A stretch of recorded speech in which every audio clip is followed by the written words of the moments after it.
सुंदर सभा चल रही थी, पता चला कि याज्ञवल्क्य जी कहते हैं, पता चला कि विश्वामित्र अयोध्या में पधारने वाले हैं। बोलो विश्वामित्र जी महाराज की। क्यों? क्योंकि विश्वामित्र जी महाराज रहते हैं जंगल में, जंगल में रहते हैं, शुभ स्थान में रहते हैं, वन में रहते हैं, फलाहार करते हैं, कुशासन पर बैठते हैं, शुभ जगह है, सिद्ध जगह है, फिर भी ये राक्षस उनके यज्ञ को पूरा नहीं होने देते। बोलो बोलो। हम लोग सोचते हैं महाराज हमने इतना किया, ये किया, मगर हम सफलता नहीं मिली, सफलता नहीं मिलती है, काम पूरा नहीं बनता है, बिगड़ जाता है। अरे हम आप लोग कितना पुण्य करते हैं, कितना धर्म करते हैं। विश्वामित्र जी महाराज तो घर परिवार छोड़ के जंगल में रहते हैं, सुबह ब्रह्म मुहूर्त में राम नाम जाप करते हैं, यज्ञ करते हैं और फलाहार करते हैं, भोजन भी नहीं करते हैं, कुशा के आसन पर बैठते हैं, सिद्ध जगह है, सुंदर आसन है, ब्राह्मण का भेष, तो संत का भेष है, फिर भी विश्वामित्र जी जैसे महात्यागी को भी सफलता नहीं मिलती है। तो हम आप कौन से खेत की मूली हैं? बोलो राधे राधे। इसलिए कर्म करते रहो। विश्वामित्र जी ने सोचा क्या करना पड़ेगा, सोचा कि अब भगवान के बगैर हमें हमारा यज्ञ पूर्ण कोई नहीं करवा सकता है, क्योंकि सब कुछ है, कमी रह गई है भगवान की कृपा की। और कृपा कब मिलेगी? जब हम भगवान की ओर आगे बढ़ेंगे। तो कहते हैं गोस्वामी बाबा,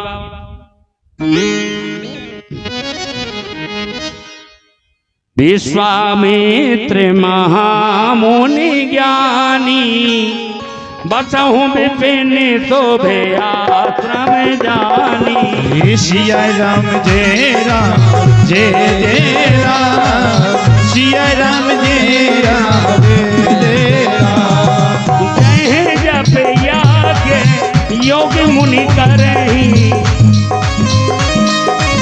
जय जय राम। अति मारी के सुबह डरहि, जय सिया राम जय जय सिया राम। हो विश्वामित्र महामुनि ज्ञानी, बसहि विपिन आश्रम जानी। सिया राम जय राम जय जय राम, सिया राम जय राम जय जय राम। विश्वामित्र जी मन में सोचा कि भगवान के अलावा हमारा यज्ञ कोई सफल नहीं करा सकता है, कभी भगवान की कृपा की रह गई। चल दिए कहाँ? सोचा कि दशरथ जी के यहाँ भगवान का प्राकट हुआ है, जन्म हुआ है, अब उन्हीं को भगवान को लेने चलते हैं। और किसी ने कहा संतों बाबा बैरागियों के जीवन में भी चिंता आती? बिल्कुल आती है, क्यों नहीं आती है? क्या गृहस्थियों के जीवन में थोड़ी चिंता आती? बाबाओं के, संतों के जीवन में भी, बैरागियों के जीवन में भी, विरक्तों के जीवन में भी, अमलात्मा विमलात्मा महात्माओं के जीवन में भी चिंता आती है। मगर महात्मा उपाय जानते हैं और हम गड़बड़ हो जाते हैं। महात्माओं के जीवन में जब चिंता आती है तो वो चिंता नहीं करते हैं, वो भगवान का चिंतन करने लगते हैं। बोलो राधे राधे। कि कहीं ना कहीं कमी रह गई भगवान की। और हमारे जीवन में जब चिंता आती है तो हम लोग पड़ोसी को लल्लू पप्पू कल्लू ढड़कोले रमोले को सुनाते हैं। बोलो राधे राधे। इसलिए हमारी चिंता और बढ़ जाती है, क्योंकि ये दुनिया के लोग हमारे दुख को सुनते तो हैं रो रो कर। ध्यान से सुनना, सुनते हैं रो रो कर, अरे भैया अरे राम राम तुम्हारे संग में बहुत बुरा, अरे राम राम ये सुनिए, अरे भगवान ने बहुत बुरा, अरे राम राम, अरे पढ़ो तो भैया सुने। सुनते तो हैं रो रो कर, और जब आप सुना के चले जाओगे तो बगल वाले रामलाल को सुनाएंगे, सुनो भाई बने फिर रहे थे, लंबा देगा अब रोज फिर रहे, अब फिर लो। तो सुनाते हैं दूसरों को हंस हंस कर। बोलो राधे। क्योंकि दुनिया जितना अपने दुख से सुखी नहीं है जितना पराए सुख से दुखी है। बोल वृंदावन बिहारी। इसलिए बंधुओं, जीवन में, संतों के जीवन में जब चिंता आती है, महात्माओं के जीवन में, भक्तों के जीवन में चिंता आती है तो वो भगवान को याद करने लगते हैं, चिंतन करने लगते हैं, भगवान की भक्ति को बढ़ा देते हैं, धर्म की ओर बढ़ने लगते हैं। और गृहस्थियों के जीवन में चिंता आती है तो वो दुनिया संसार में भटकते हैं, इसलिए उनका दुख दूर नहीं होता है और बढ़ता जाता है। बोलो राधे राधे। राधे राधे तो बोलना पड़ेगा, क्या बोलेंगे? राधे राधे। विश्वामित्र जी ने कहा हम चिंता करने के लिए नहीं है, हम चिंतन करने के लिए हैं। और हम भगवान का चिंतन करेंगे तो हमारी चिंता करने के लिए भगवान बैठा है। बोलो राधे राधे। उस पर भरोसा होना चाहिए। और हमारे साथ सही रघुनाथ तो किस बात की चिंता, चरण में रख दिया जब माथ तो किस बात की चिंता। और चिंता काहे की? चिंता करे बलाए हमारी इस माया जंजाल की, बलिहारी बलिहारी जाऊं बलिहारी नंदलाल की। जिस मालिक ने अन्न दिया वो अन्न वस्त्र भी देवेगा, सिर ढकने को छत देवेगा, खबर हमारी लेवेगा। क्या करें फिर? भजन करो निश्चिंत हो चिंता, छोड़ो रोटी डाल की, बलिहारी बलिहारी जाऊं बलिहारी नंदलाल की। विश्वामित्र जी ने सोचा भगवान के अलावा हमारा दुख तो कोई दूर नहीं कर सकता है। तब विश्वामित्र जी अयोध्या की ओर बढ़े। तब मुनिवर कर्म कीन विचारा प्रभु अवतरे हरे मन बहारा। और जैसे ही दशरथ जी को समाचार मिला सो दशरथ जी तो सब पुकारने लगे, हे भगवान कौन आया? विश्वामित्र का नाम सुनते ही दशरथ जी की कुर्सी ढीली हो गई। वशिष्ठ जी ने कहा, गुरुजी है वशिष्ठ जी ने कहा, दशरथ जी कांप क्यों रहे हो राजन? अरे बोले क्या बताएं महाराज, हमें लगता है तुमने हमारे लड़का राम को नाम ठीक नहीं रखा। वशिष्ठ जी ने कहा, नाम से क्या लेना देना विश्वामित्र जी का? अरे बोले लेना देना कैसे नहीं है? अरे बोले अब तक विश्वामित्र जी का ही नहीं आई के पहले हैं? या तो एक बार आए थे हरिश्चंद्र के समय में विश्वामित्र जी के, आज तुमने हमारे लड़का को नाम रामचंद्र लिख दो, हमारे लड़का का नाम रख दिया रामचंद्र। तो एक तो आए थे हरिश्चंद्र के समय और अब आए हैं रामचंद्र के समय। गुरुजी हमें लगता है कि हमारे खानदान का जो चंद्र नाम ठीक नहीं है, सूट नहीं बैठ रहा। बोलो चंद्र ठीक नहीं बैठ रहा, सूट। अरे वशिष्ठ जी ने कहा, राजन घबराओ मत, साधु ते होए न कारज हानि। साधु संतों के आने से, ब्राह्मणों के आने से, भक्तों के आने से कभी किसी का बुरा नहीं होता है। होगा तो भला ही होगा। साधु ते होए न कारज हानि, अच्छा ही होगा, कभी किसी का बुरा नहीं हो सकता। बोलो संत भगवान की। और विश्वामित्र जी को बुलाया गया, ढोल नगाड़े लेकर संतों को लेकर गए। सरयू मैया में स्नान किया और सरयू मैया में स्नान कर विश्वामित्र जी का पूजन वंदन करके जैसे ही सिंहासन पर विराजमान किया, आरती उतारी, सुंदर भोजन फलाहार आदि किया। विश्वामित्र जी सोचने लगे, प्रभु हम जंगल में रहते थे, फलाहार करते थे, तो आज भोजन करवा दिया और हम कुशा के आसन पर बैठते थे तो सिंहासन पर बैठा दिया। प्रभु ये बताओ, आप त्याग से मिलते हो कि गृहस्थियों को मिलते हो? राम जी ने मन ही मन कहा, गुरुजी हम ना त्याग से मिलते हैं ना गृहस्थियों को मिलते हैं, हमें तो केवल वही पा सकता है। कौन? राम है केवल प्रेम प्यारा, और जान ले जो जानन हारा। चाहे कोई गृहस्थी रहे, चाहे विरक्त रहे, चाहे संत रहे और चाहे संसार में रहे, अगर भगवान के प्रति प्रेम है तो मैं उसके पास दौड़े चला जाता हूँ। बोलो राधे। आगे दशरथ जी महाराज ने हाथ जोड़कर कहा, हे गुरुदेव आज्ञा करें, मैं आपकी क्या सेवा कर सकता हूँ? और ये दशरथ आपकी क्या काम आ सकता है? विश्वामित्र जी ने कहा, राजन जो मैं मांगने आया हूं उसको दोगे? दशरथ जी ने कहा, कैसी बात कर रहे हो गुरुजी, आपके कहने में देर होगी, हमारे करने में देर नहीं होगी।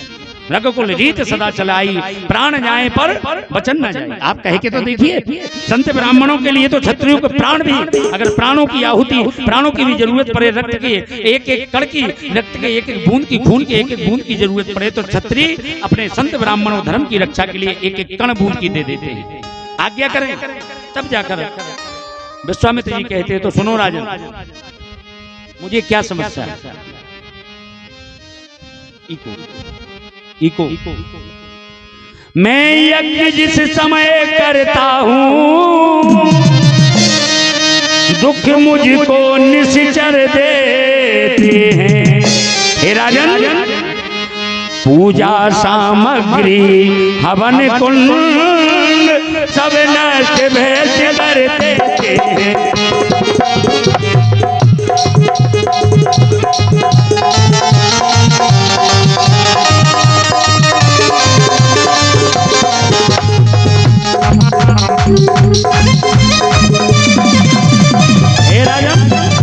जब जब हम संत महामुनि महात्मा लोग यज्ञ करने के लिए बैठते हैं तो ये राक्षस जैसे ही उनको अग्नि की कपूर की सुगंध आती है, जैसे ही होमगारी की सुगंध आती है, बड़े बड़े राक्षस हमारे यज्ञ में कभी मांस के टुकड़े डाल देते हैं, कभी रक्त की बूंदें डालते हैं, कभी हड्डी डाल देते हैं और हमारे यज्ञ को विध्वंस कर डालते हैं, नष्ट भ्रष्ट कर देते हैं। हे राजन, ब्राह्मण यदि उनसे युद्ध करे, नष्ट तो मैं भी उन्हें कर सकता हूं, मगर अगर मैं उन्हें नष्ट करने बैठ जाऊंगा तो हमारा किया हुआ सारा पुण्य सारा तप नष्ट हो जाएगा।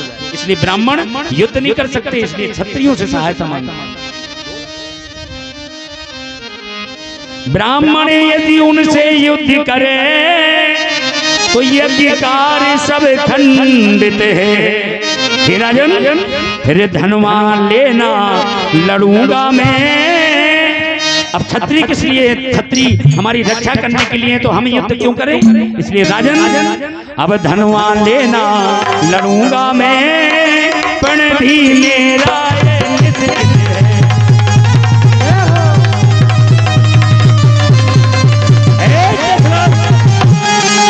हे राजन, अब बताओ, अगर मैं स्वयं युद्ध करने बैठ जाऊं तो तुम्हारे क्षत्रियों की क्या आवश्यकता? धर्म की रक्षा के लिए साधु महात्मा ब्रह्म और ब्राह्मण देवताओं की रक्षा के लिए, भक्तों की रक्षा के लिए, गाय की रक्षा के लिए, सनातन की रक्षा के लिए क्षत्रियों को ही आगे आना पड़ेगा, तभी ये धर्म की और हम लोगों की रक्षा होगी। इसलिए हे राजन, असुरों के अत्याचारों से अकुलाया हूँ, घबराया हूँ राजा। रक्षा सहायता दो चीजें तुमसे मैं लेने आया हूँ।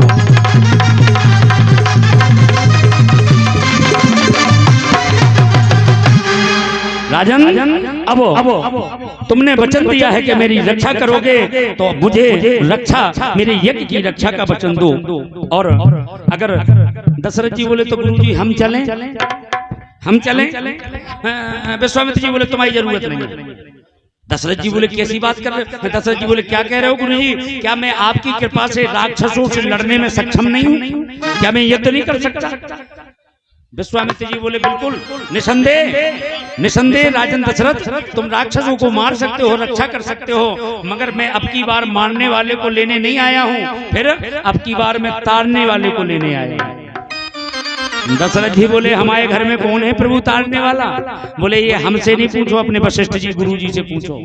तुमको तो अगर देना है तो फिर अगर चाहते हो वचन को पूरा करना चाहते हो तो सुनो। राजन, तू अपने पुत्र राम लक्ष्मण देशों पे मुझे कुछ देशों को, और इसमें है तुझको पुण्य सुवत कल्याण हर्ष उन दोनों को।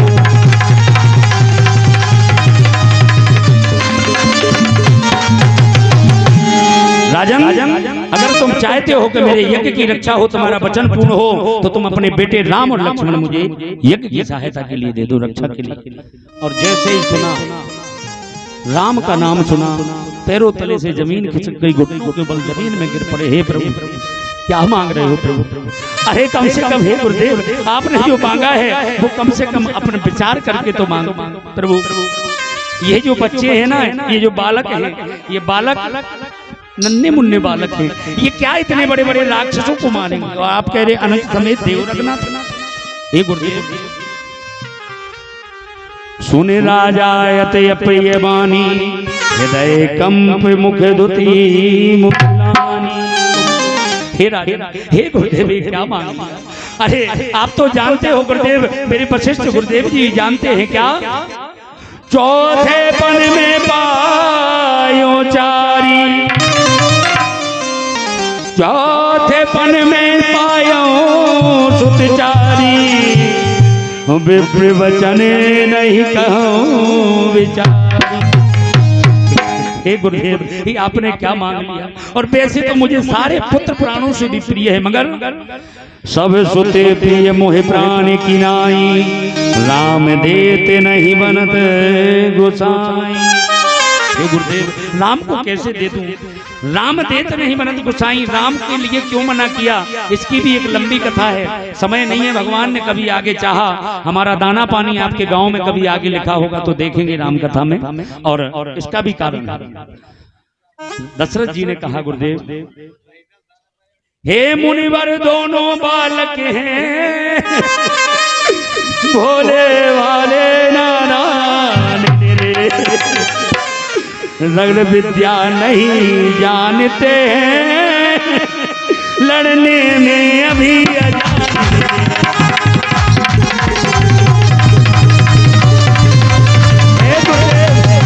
अरे अभी तो ये बालक हैं, अभी क्या राक्षसों से लड़ेंगे, क्या उनसे युद्ध करेंगे? हे गुरुदेव, अगर आप चाहो तो मेरा राजपाट ले लो, मेरी गद्दी ले लो, मेरा सिंहासन ले लो, मेरा सर्वस्व आपके चरणों में समर्पित है। हे प्रभु, मगर मेरे ये बालक मत मारो। हे प्रभु, हे गुरुदेव, लो राज ताज संपत्ति सेना, हे प्रभु, यह सब दुश्वार नहीं, आज्ञा हो तो मैं चला चलूं, इसमें भी कुछ इनकार नहीं। आप मुझे मान लीजिए, मेरा सर्वस्व ले लीजिए।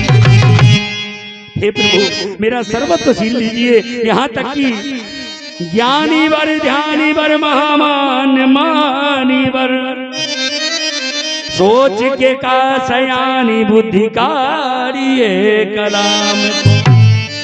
हे गुरुदेव आप तो सर्वज्ञ हो, ना ही ना निकार्य हो जो अंश हो रघुवंशन को, हुकुम नटार हो गुलाम बिरदान। आपका गुलाम हूँ, बिंदु कभी बारी तटी बनवास दीजिए, सुवास दीजिए, ग्राम लीजिए धाम लीजिए आप ही के काम को। हे प्रभु काट लीजिए चाम, खाल की जूतियां बनवा लीजिए, काट लीजिए चाम पर नाम न लीजिए राम को।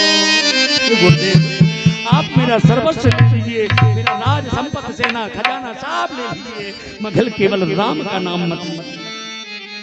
और जैसे ही कहा कि दशरथ को नहीं दूंगा नहीं दूंगा, विश्वामित्र जी ने कहा क्या कहा राजा, नहीं दे भाई, तुम्हारा इतना दुस्साहस, हमें मना कर रहे हो, तुम मुझे जानते नहीं हो, मेरा नाम विश्वामित्र है, याद करो वो पुराना तुम्हारे ही रघुवंश में हरिश्चंद्र का मैंने क्या हाल किया। मेरा नाम विश्वामित्र है, सोच के बोलना, मना करना। दशरथ जी महाराज चरणों में गिर पड़े, त्राहिमाम त्राहिमाम प्रभु, मैंने कब मना किया, मैंने मना किया ही नहीं प्रभु, बस ये कहा कि राम देते नहीं बने। मांगहु भूमि धैन धन कोसा, सर्वस्व देव आज सहरोसा।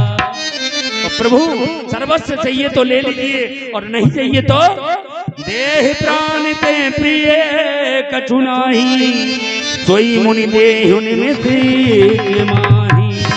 आप कहिए एक क्षण में अपने प्राण निकाल कर आपके चरणों में दे। दशरथ जी विश्वामित्र जी ने कहा राजन, अरे प्राण दे सकते हो तो राम क्यों नहीं दे सकते हो? अरे प्राण, अरे राम दे दोगे तो प्राण ही जाएंगे, और प्राण दे दोगे तो राम का क्या करोगे फिर? दशरथ जी बोले प्रभु प्राण तो दे सकता हूं मगर राम नहीं दे सकता, क्यों? क्योंकि राम जी तो मेरे प्राण के प्राण हैं। बोलो दशरथ जी महाराज की। ये तो मेरे प्राणों के प्राण होने कैसे दे दे? इतने में विश्वामित्र जी बोले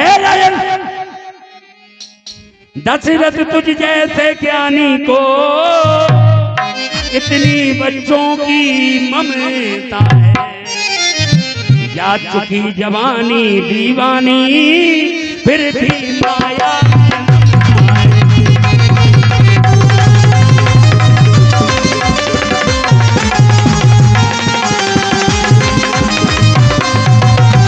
है राजन उपकार संत का करने में इतना विलम्ब इतनी अड़चन, तेरा चौथापन आ गया है, बुढ़ापा आ गया है, भजन कर, मर्चों से इतनी ममता रखता है, और कुछ दिन को उनको देने में इतनी बातें।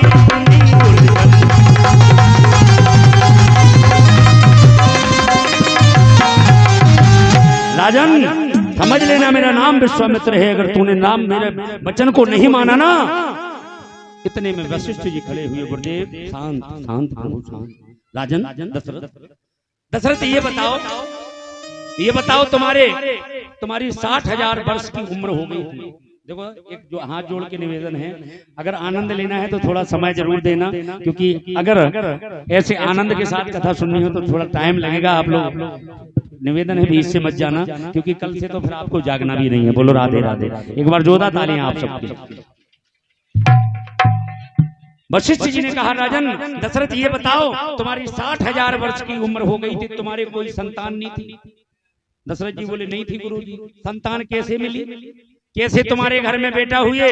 बोले गुरुजी आपके पास गए, आपने यज्ञ की सलाह दी, आशीर्वाद दिया, हमने यज्ञ किया, यज्ञ से यज्ञ नारायण प्रकट हुए, यज्ञ नारायण प्रकट हुए, वो खीर लाए, पायस का प्रसाद लाए, वो तीनों रानियों को खिलाया, तीनों रानियों से 4 पुत्र हुए।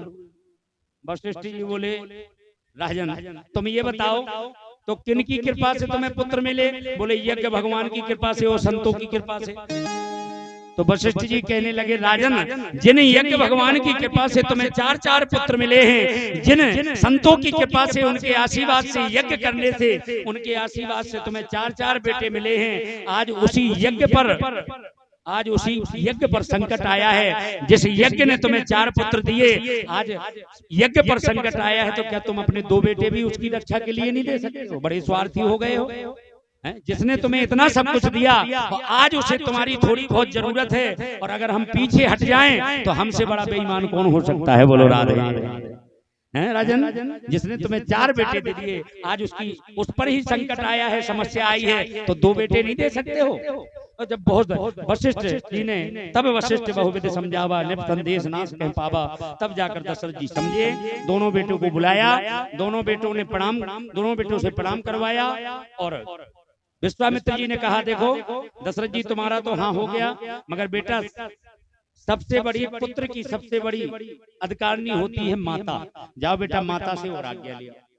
मगर विश्वामित्र जी ने ये नहीं सोचा कि माँ मना कर देगी, अगर मना कर दिया तो सब गड़बड़ हो जाएगा। मगर वशिष्ठ जी ने कहा भले हमारा यज्ञ बिगड़ जाए, भले हमारा कुछ बिगड़ जाए, मगर संस्कार नहीं बिगड़ना चाहिए। बोलो राधे। यही हमारे भारत की नीति है, यही हमारे भारत की सभ्यता है। हमारा संस्कार नहीं बिगड़ना चाहिए, चाहे कोई भी काम बिगड़ जाए। बोलो वृंदावन बिहारी राज, भारत माता की, सत्य सनातन धर्म की जय हो। आगे कौशल्या माता से प्रणाम किया तो कौशल्या जी को पहले ही बता गए थे, शंकर जी बाबा बन के आए थे, काकभूषण की बता गए थे। सुनो, एक बाबा जी माता कौशल्या माता ने पूछी हमारे लड़का को ब्याह कब हुई है राम को? बोले चिंता नहीं करो, हो गई बारो है बस का सूचना में। एक बाबा जी आए, वे राम और लक्ष्मण कर ले जे। कौशल्या माता बोली हम ना भेजें बाबा जी के संगे, हमारे लड़के बाबा बना दो। तो अरे शंकर जी बोले माता जी बाबा बनावे नहीं, फिर बोले ब्याह करावे। कौशल्या माता बोली फिर तो हम आज ही बैठे, आज ही बाबा जी आ जाए, आज ही लो आ जाओ, कम से कम बहू तो आए। और बहू आने की माताओं को बहुत खुशी होती है। जैसे ही लड़का के बर दिखा आते बिटिया के बाप देखने, इतनी खुशी हमारे लड़का की सगाई हो रही। और ब्याह तक इतनी खुशी हो, जैसे ही महीना भर बहू रह जाए और फिर किथे चली जाती खुशी। बोलो राधे राधे। आपके इधर नहीं है, आपके यहाँ तो सब बहुएं अच्छी हैं, सब सासें अच्छी हैं। हम तो उस तरफ की बहुत दूर की बात कर रहे हैं, झांसी की उस तरफ की, ग्वालियर तरफ। यहाँ तो सब बहुएं अच्छी हैं, सब सासें। एक बार जोरदार तालियां आप सबके लिए। बोलो वृंदावन बिहारी जय हो। और विश्वामित्र माता ने कहा जाओ जाओ बेटा, खूब ढेर सारा आशीर्वाद है। विश्वामित्र जी राम लक्ष्मण को लेके गए, बड़े प्रसन्न हैं। आगे चलकर विश्वामित्र जी ने कहा देखो राम, 2 रास्ताएं गई हैं हमारे आश्रम के लिए। बस्तर जिले में आश्रम था, सिद्धाश्रम। 2 रास्ताएं गई हैं, एक रास्ता है 3 दिन की और एक रास्ता है 3 घंटे की। कौन चल रही है? राम जी बोले गुरुजी जब यज्ञ ही करना है तो देरी काहे को करो, चलो 3 घंटे वाली चलो। विश्वामित्र जी बोले देखो राम, 3 घंटे वाली राम जी बोले 3 घंटे और 3 दिन वाली रास्ता में अंतर क्या है, भेद क्या है? विश्वामित्र जी बोले 3 दिन वाली रास्ता सुलभ है, वहाँ कोई खतरा नहीं है। और 3 घंटे वाली में बोले 3 घंटे वाली में एक ताड़का नाम की राक्षसी रहती है, और ताड़का नाम की राक्षसी रहती है, वो बड़ी खतरनाक है। राम जी अगर तुम में शक्ति हो तो यहाँ से चलो। राम जी बोले चिंता मत करो, हम तो यही काम करेंगे, चलो 3 घंटा वाली चलो। अब विश्वामित्र जी बोले देखो राम जी, ताड़का अगर आ जाए तो बाण चला देंगे। राम जी बोले बिल्कुल गुरुजी चला देंगे। और जैसे ही 3 घंटे वाली रास्ता गए और जैसे ही ताड़का को राम की मनुष्यों की खुशबू आई, और वो तो सो रही थी, वो तुरंत जाग गई सुगंध से, मानो सुगंध, और गड़गड़ाते हुए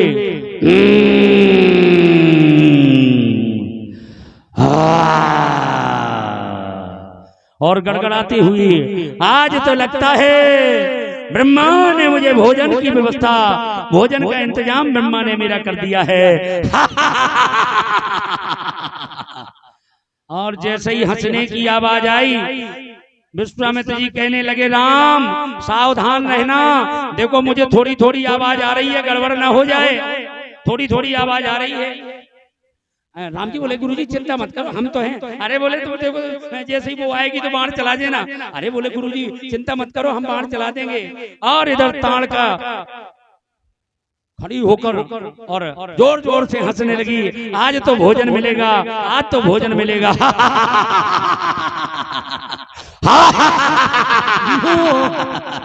और हंसते हुए धुरकार मारते हुए, मेरी राज सत्ता में कौन आया है, इतना किसका दुस्साहस है।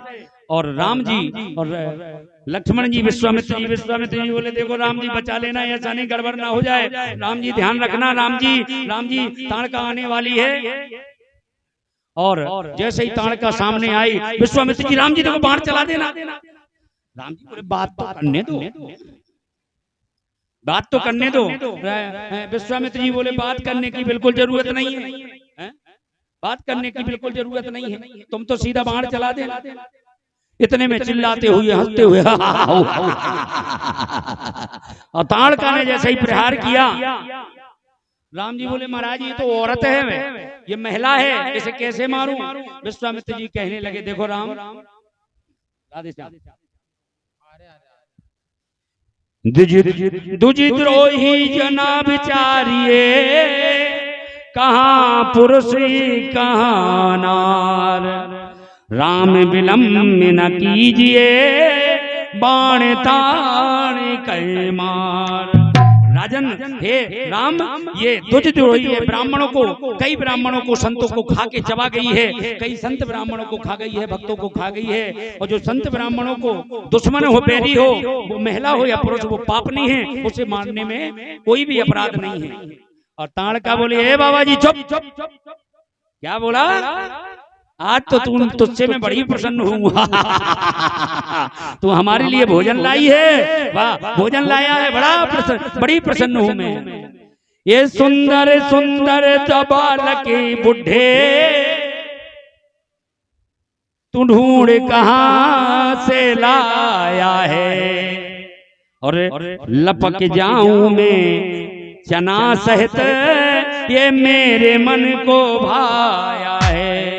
ये दोनों बालक बड़े मीठे लग रहे हैं। और जैसे ही ताड़का ने प्रहार किया, राम जी ने गुरु जी की आज्ञा हुई, बाण ताड़ कह मार, राम बाण मारो, और तहें तुरंत ही राम जी ने सुन ताड़का क्रोध कर धाई, और जैसे ही धाई मारने को दौड़ी, और राम जी ने तुरंत बाण चला दिया, और बाण जैसे ही चलाया और प्राणों को त्याग दिया। दीन जानते हैं क्षण राम मद, राम जी ने बाण मारा, दीन जानते हैं निज पद दीना, अपना स्वयं का बैकुंठ धाम ताड़का को दे दिया। ताड़का क्यों दौड़ी मारने को, क्यों बैकुंठ दिया, ये भी एक बहुत लंबी कथा है, समय नहीं है, आगे भगवान ने चाहा तो कभी सुनाएंगे। बोलो राम लला सरकार की। आगे विश्वामित्र जी ने यज्ञ किया। विश्वामित्र जी श्री राम जी ने कहा हे प्रभु गुरुदेव यज्ञ कीजिए, तैयारी कीजिए, हम आपके मग की रखवाली करते हैं। और राम जी और लक्ष्मण जी यज्ञ की तैयारी हुई, यज्ञ प्रारंभ हुआ। सुबाहु मारीच जैसे ही आए, सुबाहु मारीच आए, राम जी ने लक्ष्मण जी से कहा सुनो इनकी बात नहीं सुनना है, इनकी बात नहीं सुनना है, तुरंत ही जो जो आए सो सबको देखते जाओ। अब तो राम जी ने पायक सुर सुबाह पुन मारा, अनुज ने साचर कटक समारा। और जैसे ही सुबाहु आया, सुबाहु आया, सुबाहु को अग्नि बाण से जलाकर भस्म कर दिया। मारीच आया, मारीच को अधमरा कर दिया और सोई जंतु लंका में फेंक दिया। यानी राम जी ने जब तक 1.5 राक्षस मारे तब तक अनुज ने साचर कटक समारा। राम जी ने 1.5 कैसे मारे, एक मारा सुबाहु को पूरा और एक मारा मारीच को अधमरा, यानी 1.5 राक्षस। जब तक राम जी ने 1.5 राक्षस मारे तब तक लक्ष्मण जी ने ढेर को ढेर लगा था। बोलो लखन लाल जी महाराज की जय हो। और आगे गुरु जी का यज्ञ पूर्ण हुआ, और जब यज्ञ पूर्ण हुआ गुरु जी बड़े प्रसन्न हुए। राम जी ने कहा गुरुदेव अब हमें जाना है, हमारे घर भेजिए, आपका यज्ञ सफल हो गया है। विश्वामित्र जी ने कहा राम अभी यज्ञ पूरा सफल नहीं हुआ है, अभी तो ये हमारा यज्ञ सफल हुआ है, अभी तो एक यज्ञ और बाकी है जो तुम्हारे हाथों ही सफल होना है। बोलो राधे राधे। कौन सा? पत्रिका आ गई, खबर आ गई। कौन? धनुष यज्ञ सुन रग कुलना था, हरस चले मुनिवर के साथ। विश्वामित्र जी, राम जी, लक्ष्मण जी, और हमारे बीच में भगवान की सुंदर झांकी आएगी, तो जोरदार तालियों से झांकी का दर्शन करेंगे, जगह दे देंगे यहाँ। और जा रहे हैं गुरु जी का आशीर्वाद लेकर सब लोग धनुष यज्ञ के लिए देखने के लिए जा रहे हैं। दानों से यज्ञ तूने रग खोलना था। धनुष यज्ञ सुन रग खोलना था। दानों से यज्ञ तूने रग खोलना था। ओ धनुष यज्ञ सुन रग खोलना था। दानों से यज्ञ तूने रग खोलना था। धनुष यज्ञ सुन रग खोलना था। और राम जी लक्ष्मण जी आगे आगे विश्वामित्र जी हैं, पीछे राम जी लक्ष्मण जी बड़े भाव प्रेम से चले जा रहे हैं। हार से चले मुनि बरे के साथ। ओ हर से चले मुनि बर के साथ। और जैसे ही राम जी विश्वामित्र जी जा रहे थे रास्ते में एक ऐसा जंगल दिखाई दिया जहाँ न जीव है, न जंतु है, न पशु है, न पक्षी है, कोई भी जीव जंतु नहीं है। और राम जी ने कहा गुरुदेव ये कौन सी जगह है? आश्रम एक दिखे मग माही।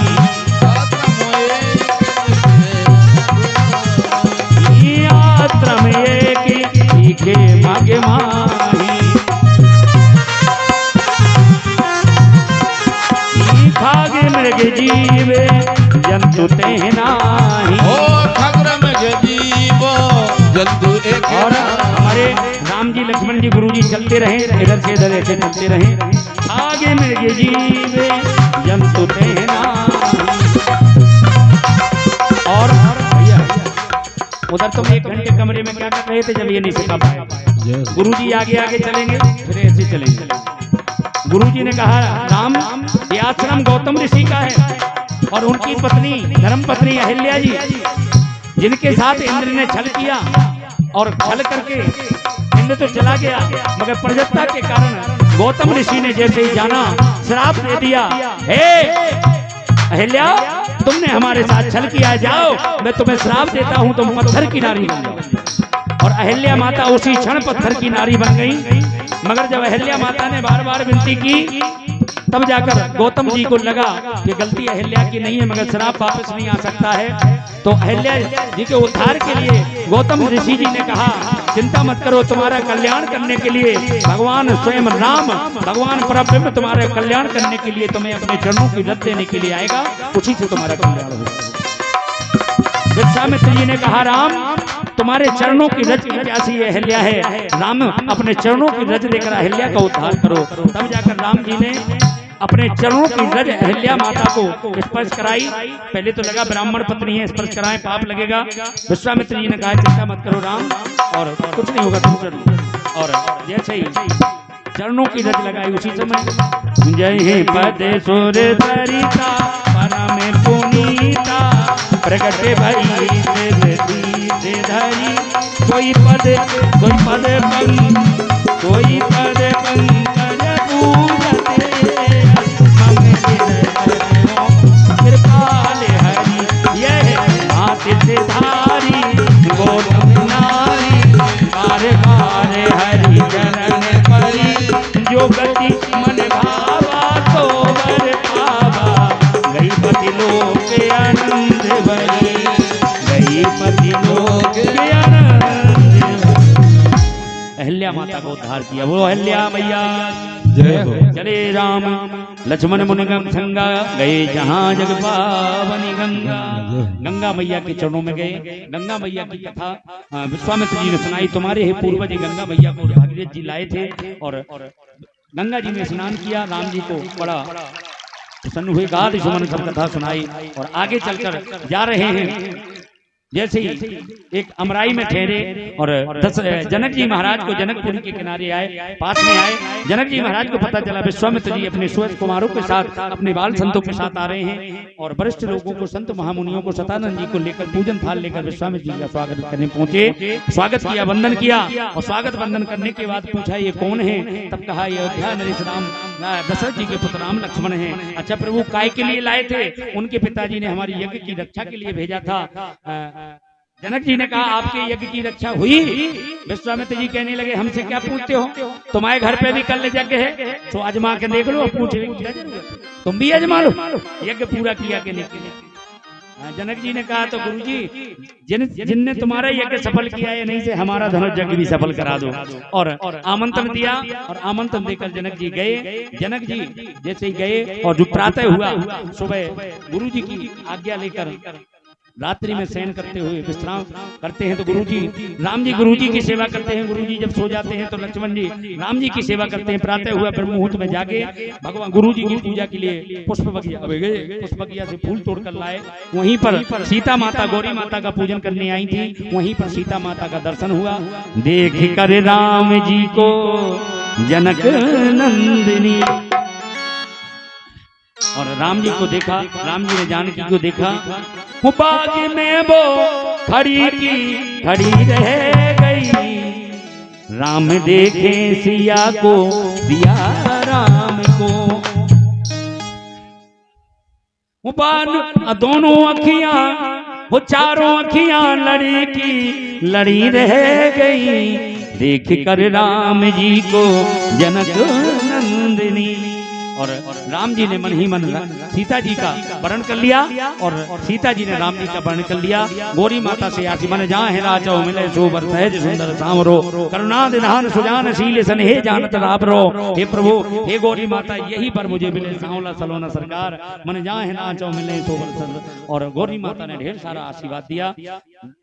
सीता माता सखियों के साथ अपने जनकपुर में गई धनुष के पास, और राम जी पुष्प लेकर गुरुजी के पास गए। गुरुजी ने ढेर सारा आशीर्वाद दिया और कहा, राम राम लखन सुन भय सुखारे, जाओ राम देव पूज्य पद कमल तुम्हारे, राम लखन सुन भय सुखारे, जाओ तुम्हारे समस्त मनोरथ सिद्ध हो। जैसे ही प्रातः हुआ और विश्वामित्र जी ने कहा चलो जनकपुरी में चलना है और धनुष यज्ञ है आज। और जैसे ही जाने लगे, आगे आगे गुरुजी हैं, सुंदर हजारों राजा महाराजा आए हुए हैं। राजा महाराजा लोग वाले होते बैठा दो, उनको बता देना कैसे धनुष उठाना है। और सुंदर सब मंचन ते मंचन, एक सुंदर विशद विषाद, एक सुंदर मंच बनाई जिस पर विराजमान हो गए। आप लोग भी विराजमान हो जाओ, विराजमान हो जाइए। और सुंदर नगर का दर्शन किया। आगे चलकर नगर का दर्शन करने के बाद जनकपुरी की सभी जाकी रही भावना, जैसे सभी ने एक एक करके दर्शन किया। दर्शन किया, बड़े सभी अयोध्यावासी कृतार्थ हुए। और कृतार्थ होकर जैसे ही समय आया और बंदी जनों ने कहा कि मेरे राजन, यहाँ जो सीता स्वयंवर हो रहा है, इसमें आप सभी जो पधारे हैं वो सभी हमारे राजा की, हमारे महाराजा की, हमारे महाराज की आज्ञा सुन लें। यहाँ सबको क्यों बुला दिया? नीचे बिठा लो सबको लाइन से, एक एक करके आएंगे, बता देना जब बुलाया जाएगा, अभी नहीं। और राम जी विराजमान हो गए, लक्ष्मण जी विराजमान हो गए, गुरु जी विराजमान हो गए। अयोध्या के नर नारी, कोई कोई जो राक्षस थे वे काल के रूप में राम जी का दर्शन कर रहे हैं, जो वीर थे वो योद्धा के रूप में, वीर महापुरुष के रूप में दर्शन कर रहे हैं। माताएं कोई बेटे के रूप में और कोई पुत्र के रूप में, कोई बहन भाई के रूप में दर्शन कर रहे हैं, कोई भगवान के रूप में दर्शन कर रहे हैं। अब गोस्वामी जी ने कहा कि हम किस किस के रूप का वर्णन करें, कौन कैसा दर्शन कर रहा है, इसलिए एक चौपाई लिख दी कि जो जैसे दर्शन कर रहा हो तो भगवान सबका कल्याण करें। क्या लिखा गोसाई जी ने? जाकी रही भावना जैसी, जिसने जिस रूप से भगवान को देखा, भगवान ने उस रूप में दर्शन दिया। होता है मूरत देखी प्रभु तेरी, जाकी रही भावना जैसी, मूरत देखी दिल बैठी, मूरत देखी दिल बैठी। और बंदी जनों ने कहा, बंदी जनों का सुनो सुनो सुनो, हमारे महाराज निमि वंश के राजाधिराज महाराज जनकपुरी के सम्राट श्री जनक जी महाराज की आज्ञा सुनो सुनो सुनो सुनो। सब राजा महाराजा शांत हो गए। क्या आज्ञा है? ये जो आप शिव धनुष देख रहे हो ना, निप भुज बल विदु शिव धन राहु, गरौ कठोर विदित काहू। हे राजाओं, ध्यान रखना है, धनुष की ओर कोई मत आना। जनक जी बोले सुनो सुनो, हमने जी के भी खिलाने तुम्हें कही, धनुष की ओर कोई आएगा नहीं तो टूटेगा कैसे? बंदी जन बोले हम, ये हमारे कहने का ढंग है, हमें कहने तो दीजिए। लोगों ने कहा कि क्यों नहीं आएंगे? बंदी जनों ने कहा ये शंकर जी का धनुष है राहु और तुम्हारा बल है चंद्रमा। यानी लोगों ने, राजाओं ने उठ के कहा कि हमारे दो दो हाथ हैं, बंदीजों ने कहा कि तुम्हारे दो हाथ हैं, इतने 1000 हाथ बाएं उठा के चले गए, हार गए। बाणासुर ने 1000 हाथ से उठाए, धनुष हिला भी नहीं। अरे तो हमारी दो दो भुजाएं हैं, बोले थे 20 भुजा वाले लंकेश भी हार के चले गए, रात के आधी रात के आए थे, उन पे नहीं उठो तो भाग गए। अच्छा, इसलिए जिनके विचार कछु मन माही, सोच समझ के ही आगे बढ़ना। आगे जिनके विचार कछु मन माही, जिनके कोई विचार नहीं थे, वो अपने अपने स्थान पर बैठे रहे, चाप समीप महीप न जाही। और जो अपने मन के राजा थे, जो कभी कोई को अपने ऊपर स्वीकार ही नहीं करे, कभी को किसी की कभी को मानने ही नहीं है, बड़े की नहीं मानने, शास्त्र की नहीं मानेंगे, अंत की नहीं मानने, बड़े बूढ़ों की नहीं मानने, अपने ही मन को करने, अपने मन के राजा। अरे अब तब पट्टो बांध के कहूँ, अपनी कंगी करके कहूँ, मूछन पे ताव देके कहूँ, जहाँ भटकाए, अरे हम उठाए जो धनुष। आप तो एक नेपाल का राजा आया, कुर्सी आगे कर दो, धनुष को आगे करो, कुर्सी आगे कर दो।